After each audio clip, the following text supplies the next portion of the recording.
Introducing Secrets of Birthdays. Bow chicka bow wow. Are you ready to find love? Bow chicka bow wow. Your secrets are coming out. Bow chicka bow wow. All those sexy secrets are available at secretsofbirthdays.com. Bow chicka bow wow, baby. Soul Garden.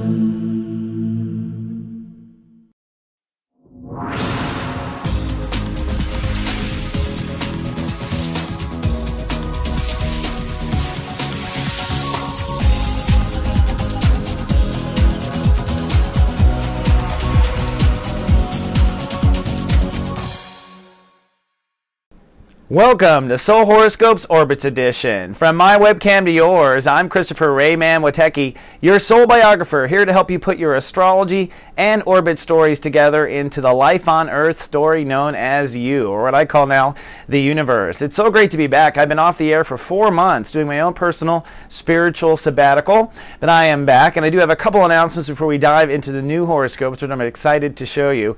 First of all, if you don't know, GA Tech Service now includes free email. So if you sign up for us to watch over you and watch over you astrologically, this is me writing text messages every night. They now include a backup email in case you're out of range or don't get your text message service, and you can actually start the program for just 1 penny for the first week. So come on down if you haven't. We're now available worldwide. And if you don't know, you can come hang out with me live on Mondays at 12 p.m. Pacific in our guided hangouts. We have guided hangouts on Soul Garden really all week long, but mine is 12 on Mondays. So I hope to see you. If you have Google+, you can come and hop on webcam and actually chat with me. And if you don't know, the 2013 Act 1 videos are available for immediate download at soulmart.me. And I have produced these in the exact style as a horoscope, so you can learn all about it at soulmart.me. Well, it has been nearly 4 months since I appeared as DJ Dewey, or at least my twin appeared as DJ Dewey. And since then, I have been going through my own personal spiritual breakthroughs and studying astrology, and at the same time investing in the new horoscopes. And this is my new approach to 2013 and even the new age. It was a powerful shift for me. First of all, let me say happy birthday to Soul Garden. We are 7 years old this year. I've been doing horoscopes now for about 7 years, although 2012 was a little sketchy, I have to say, with all the transition. But we are a powerful garden. We are full of volunteers, amazing spirits living in our hearts, remarkable souls wanting to live our brightest. So if that's you, you're always welcome to come on down and join us. We're really just here to cheer you up and feel good. So we are about to embark on a very fun journey. I've reinvented the horoscopes. Now, a couple little pointers. First of all, every horoscope has the same open and has the same closing. That's a way to save time for me and get things right. So make sure you click on the right horoscope. Also, the horoscopes are based on your sun sign and rising sign. I've really tied rising signs in more than ever. So if you know your rising sign, you can watch both of the horoscopes, and you'll see that I've divided it into really clear visual sections so you can quickly jump around on YouTube or wherever you happen to be watching the horoscope. Lastly, they're all in high definition, so you can go full screen on these babies and you can hit pause. There's a lot of information in each of the titles, and that's so that you can hit pause and learn if you want, or if not, just keep playing and don't pay attention to it. So without further ado, let's take my new GA Ascension elevator and hop up to the clouds. Folks, this is your captain speaking. We realize you have a choice in the astrologers you choose to fly with, and we'd just like to thank you for flying with Christopher Witecki. And here we are up at 33,000 feet, which I like to call Cloud 9. This is where I'll be doing the summary of the whole week. So if you come back and watch your horoscope later in the week, you can always come back to the clouds. So just find it on YouTube. Just, go to the clouds. And this is where we have the Mr. Happies. The Mr. Happies are with us the entire horoscope. And this is where I give you kind of a summary of your moods. This is what I call a 7-day mood forecast. So let's start with what you're working on. We are in Chapter 2 of the Sun in Aquarius, and for Scorpios and Scorpio risings, as you working on emotions, your connection to your self-nurturing, how well you can self-nurture. So all of this last week and a half has been how well you nurture yourself. That's your feelings and your patterns. We're now up to reflection and moods here as we start on Sunday of this horoscope, and that will move up to passion, experience, togetherness, family, home family foundation. All of this comes under Aquarius when you have a Scorpio rising or you are a Scorpio. So on Sunday you can see Venus rules a day, the moon's in Scorpio. It's sunny and cool for Scorpios on Sunday. I know this horoscope comes out on Wednesday or Tuesday, by the way, but I just got to get it out there. On Monday, Neptune ruled the day. That is a spiritual day. On Tuesday, you are committing to a new self-nurturing. You're committing to a new way of being nice mommy to you, whether you're a man or a woman, okay? So commit to that new inner mommy, or perhaps a change at home. You're going to put that into action on Wednesday. Mars rules the day. The moon is now in Capricorn, so your thoughts are, you have a bit of an attitude and a sharp tongue, by the way. You're going to trust on Thursday, so don't expect any reply from your family or from people who are cohorting with you. But then on Friday, you'll move into a very passionate understanding. And the moon now moves, and so your emotions actually catch up with you on Friday. Then on Saturday, things feel good. It's Love Fest Day. The moon crosses over Venus. And then it is, oops, excuse me, wrong graphic, Light Cast Day. Uranus rules the day on Sunday when we are light casting this New Home Family Foundation. And so you are feeling an innovation and a breakthrough if you do your soul work on Sunday. Whoops, wrong button there. All right, so now the next portion of our little journey here is in the outer space, where we're going to look at the 12 states of awareness and where the 12 orbits or the 12 stories of your life are right now. And you can take notes on this if you want. And this is what I call omni-awareness, which is when we unite our light, we unite our states of awareness in this all along one intention or similar intentions, and that's what my help is here as an astrologer, is to help you with your soul biography to unite everything. So the first step of light casting is protection, and that is your home planet. Of course, what you do best, Scorpios, you protect, right? And where is protection happening? Well, you are protecting new thoughts and you're letting old thoughts die. That's the double-edged sword of Pluto. You've been working on an attitude change or an attitude judgment since 2009. And where we are finally is step 10, chapter 2, comparison. So Scorpios are finally hopefully got their mind out of the dark, and they've got their mind into objective ideas and developing new. So when it comes to attitude, tell your mind to love and trust, and we're going to be at love and trust until February 24th, 2013. So when it comes to thoughts for Scorpios or Scorpio risings, just love and trust where your mind is. If you have a Scorpio rising, that purple at the top there is the rising sign note. So your life may change forever, your attitude may change forever this particular week or up until now. All right, so now let's go to what we love. What we love is exactly what I summarized in the cloud portion, but here I actually break down the steps for you. And so the way to read this here, what you're working on, of course, is emotion. So loving yourself and loving your own emotions, nurturing yourself like inner mother. And so what you're focusing on Sunday is step 1 conjunct 5. Step 1 is I love, step 5 is I think. When you conjunct loving and thinking together, you get 6, harmony, balance, giving and receiving. So this lays out the steps for you each day of the week. You can come and pause this video. This is in high definition finally, and so you can pause and you can look this up if you want to.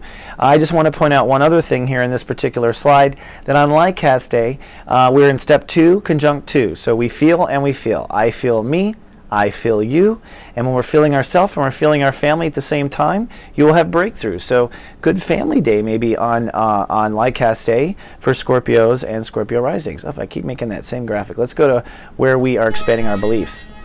Now, belief is Jupiter, and Jupiter is trying to expand Scorpios when it comes to their boundaries, changing your beliefs about boundaries. Jupiter had given you a break for 6 months, but now it is moving direct. So when it comes to boundaries, it is time to give and receive. Be willing to give and receive. Be open, be liquid, be lubricated when it comes to boundaries. This is also about moving into security, trust, intimacy. Yes, this is sex. This is also what you do best, but right now we're at the boundary portion at step 6. So be open, be liquid, be willing to move ahead. You've got a lot of growing and expansion this year. I talk about that in the Act 1 videos when it comes to your personal boundaries. Step 4 is I belong, where you belong in the world, where we feel we belong in the world. And I'm just looking like the mic is a little hot. We move down a little bit. And I think for Scorpios, where this is working on is in the lifestyle. Okay, you're trying to feel like you belong in your own body. You're trying to feel like you belong at work. You're trying to feel like you belong in your life. That's where you're trying to innovate, and that's where there will be breakdown. Where you are right now for Scorps and Scorp risings is you're just on a new guard, a new moment. Your thinking is just trying to stay good or gooder in the moment, and that's where you want to hold off all week long. Keep your mind at good or gooder in the moment. And then on Light Cast Day, you actually shift your mind to belonging as a giving and receiving participant. So see how you are open to giving and receiving both with your emotions and with your lifestyle at the same time. You can see how the planets all synchronize. When it comes to thinking, step 5, your thoughts are on your emotions in the beginning of the week. In fact, in the beginning of the week, you're actually pretty decisive about where you are, even though your life hasn't caught up to it. Then on Tuesday, the mind shifts to your inner child. Okay, so you're a little offline on Tuesday. The inner child is your heart, what your heart wants. The universe is putting a lot of investment on inner child for Scorps and Scorp risings. And you can see the slide here is focused on the mind at the beginning of the week, which is your emotions. But as we go through the week here, you can see the mind, Mercury, will conjunct Neptune on Wednesday, Thursday. That's the plus purple Neptune. And then it conjuncts Mars. Mars is moving in the house of inner child. We'll talk about that here in a couple steps. But the point is on Friday, Saturday, you might have your inner child might be throwing a temper tantrum if your life isn't on course for what you want. So breakdowns about your inner child feeling left out and not belonging on Friday and Saturday with your mind. This is all coordinated by the mind. Now giving and receiving, which is Venus, is all the way back at step 2 of Aquarius, which is emotion. So in the beginning of the week, you're just starting to feel the medicine hit of taking better care of your emotions. You might have a breakdown emotionally on Tuesday, or you might have your support network breakdown where you can receive, but things recover by Thursday. You'll be decisive about what you deserve to receive emotionally by Friday. On Love Fest Day, that's when the moon conjuncts Venus. You will be acting on that. So on Love Fest Day, go do something nice for yourself. Take yourself for a mani and a pedi or whatever that sort of thing is for you. And on Lightcast Day, you are loving and trusting that you are going to be emotionally supported. So that's good. Now when it comes to your sensory perception, your psychic side, Neptune, it is focused on the inner child. So the universe is trying to get Scorpios to listen to their inner child. And that is step 2 right now. So you should be feeling. A lot of what you're feeling, like if you get angry or jealous or some sort of crazy feeling, that is inner child. Neptune is allowing you to hear your inner child. And that's love and creativity. We're in the chapter 1. See the red chakra there? Love and creativity, inspiration. The very beginnings of it, just starting to feel it. The last time Neptune connected Scorpios to their inner child was the gold rush, 1848. On the middle of the slide there.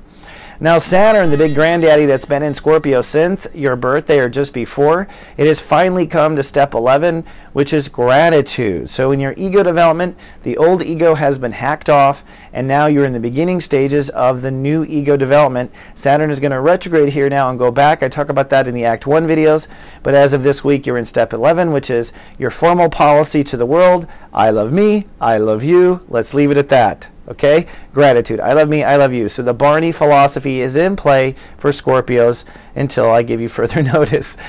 Mars, which is where we take action. Where's Mars? In the inner child, like I talked about earlier. So Mars is making you impatient about love, impatient about creativity, impatient about inspiration, impatient about art, expression, and light casting. And you are impatient very quickly. Look at this. Notice the breakdown on Thursday about belonging. That's lined up with Venus too. And Mars is squaring Jupiter all week, so it's squaring your boundary issues. So fears coming up about you not getting what you want. And it's trining, or it's conjuncting Neptune. So Mars is working with the inner child to come out with the truth. So I wouldn't act on what your inner child wants, but I would certainly listen to those temper tantrums. Looks like the child finds some peace. Step 6, that's you're ready to act on giving and receiving what your inner child wants. So you're out of the temper tantrum by Sunday for the Scorpios and Scorpio risings. That was step 9. Step 10, manifestation. Now manifestation is always the opposite of what we're light casting. So Scorpios and Scorpio risings are light casting home and family. So what are you manifesting? Career. Manifesting the effect of decisions that you made way back last summer. You're starting to see these pay off now. You should be seeing these manifest in career opportunities. This will certainly happen this week. You'll probably see some new policies come into your life, and a way of governing your life, and a way of managing your life, and that turns into career and legacy and potential. So look for a lot of manifestation, things coming into the shores with career. Then IB. Now IB is the healing agent of the universe. It is Chiron. And where is Chiron healing Scorpios? The inner child. And what is the universe saying for you to be on Sunday? Be spiritual. So when it comes to your inner child, just have a spiritual approach to your inner child on Sunday, Monday, and Tuesday. On Wednesday, be decisive about what you're going to heal your inner child with, and be decisive about what past of your childhood you're going to let go. So be decisive, and that decisiveness will stay active till February 23rd, as you can see by that bottom date. Okay, so now let's take a look at Sunday and light casting. Every 28 days, the moon will cycle from full moon to new moon, where the moon becomes trapped, or for one moment, between the sun and the earth, which is known as the new moon, or what we call light cast day. Light cast day is the most powerful day of the month to unite your light, because the sun, I love, and the moon, I feel, come together, and those are steps 1 and 2 of manifestation or light casting. So on light cast day, we always recommend to fill your heart with love, to feel the love for what it is that you want to draw into your life, and to cast your love out into the universe. Now, the attitude of receiving is gratitude. So as you are casting out saying, I love this, I want this in my life, you are grateful. I love myself, I love you. That is the gratitude attitude. Hold that gratitude with love in your heart and try to visualize specifically what it is you want to draw into your life. Basically, on light cast day, you want to fill your heart with love and you want to be what it is that you want to come. And this simple ritual alone will set your mind and your heart and your intentions on the same omni-awareness path. But it has been my experience literally that if you do this ritual during light cast, particularly during the powerful hours of the new moon, things do come faster. There's just something about it with the universe. This is going to conclude this week's horoscope, but before you go, I do want to pay a little attention and give some gratitude to some special souls who have been there for us, especially during the spiritual sabbatical I went on here in the last 4 months. And I literally want to thank these people personally by name, if you don't mind. Mary Slowick, Great Help, Kat Zenos, Corey Williams, Clarissa Richardson, James Roundy, Novus Herring, Susan Lear, Willinghorse, Anita Peralt, Carrie Wolf, Tina MacArthur, and John C. Morley for giving me this necklace. That's my first way of giving gratitude, and actually all those people listed donated money directly to Soul Garden, especially during the hard times and the holidays, and I just want to say thank you so much for your kind donations. We actually purchased some software that helped contribute to this new high definition with the money you gave us, and of course it helps us get along. So it is with great gratitude that I say thank you for your help, and thank everyone who made purchases over this time.